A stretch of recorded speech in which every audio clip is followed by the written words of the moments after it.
Good morning students, welcome to all account master ji YouTube channel. I am Noor sir.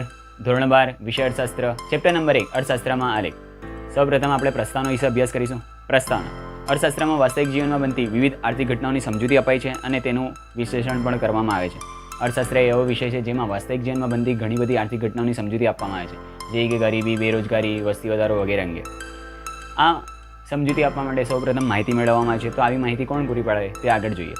અર્થશાસ્ત્રમાં રાજ્ય, બેન્કો અને આંતરરાષ્ટ્રીય સંસ્થાઓએ આપેલી માહિતી અને આંકડાઓનું ખાસ વિશ્લેષણ થતું હોય છે.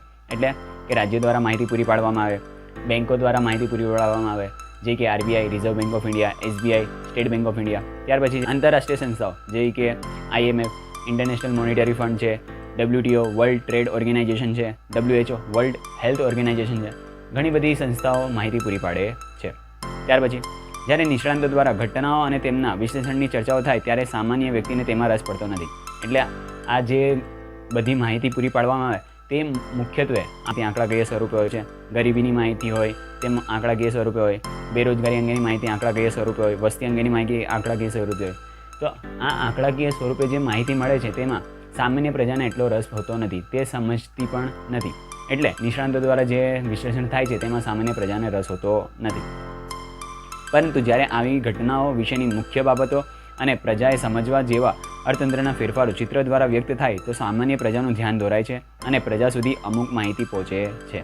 એટલે નિષ્ણાંતોએ જે માહિતી એકત્રિત કરીને તેનું વિશ્લેષણ કરે છે તેની માહિતી પૂરી પાડવા માટે જે સામાન્ય પ્રજા સમજી શકે તે માટે ચિત્રોનો ઉપયોગ કરવામાં આવે છે. જેવા વિશ્લેષણ માટે ખાસ કરીને બે પ્રકારના ચિત્રોનો ઉપયોગ કરવામાં આવે છે, જેને નંબર 1 આકૃતિ અને નંબર 2 આલેખના નામે ઓળખવામાં આવે છે. એટલે કે આપણે જે ચિત્રો દ્વારા માહિતી રજૂ કરીએ છીએ તેને મુખ્યત્વે બે પ્રકાર, આકૃતિ અને બીજું આલેખ. પ્રસ્તાવનામાં કંઈક આ રીતે છે. અર્થશાસ્ત્રમાં રાજ્ય, બેન્કો અને આંતરરાષ્ટ્રીય સંસ્થાઓએ આપેલી માહિતીનું વિશ્લેષણ કરવામાં આવે કે સૌપ્રથમ આ રાજ્યો દ્વારા માહિતી આપવામાં આવે, બેન્કો દ્વારા માહિતી આપવામાં આવે, આંતરરાષ્ટ્રીય સંસ્થાઓ દ્વારા માહિતી આપવામાં આવે, તેનું શું કરવામાં આવે છે? વિશ્લેષણ.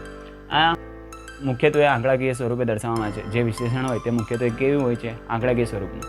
સામાન્ય પ્રજાને તેમાં રસ હોતો નથી, તેમને સમજ પડતી નથી. એટલે સામાન્ય પ્રજાને સમજાવવા માટે આકૃતિ અને આલેખનો ઉપયોગ કરવામાં આવે છે. આ પ્રસ્તાવના થઈ, જેને કીવર્ડમાં આવી રીતે યાદ રાખી શકાય. અર્થશાસ્ત્ર વાસ્તવિક જીવનમાં બનતી ઘણી આર્થિક ઘટનાઓની સમજૂતી આપે છે, જેવી કે ગરીબી, બેરોજગારી, વસ્તી અંગેની માહિતી. આ માહિતી મુખ્યત્વે આંકડાકીય માહિતી હોય છે.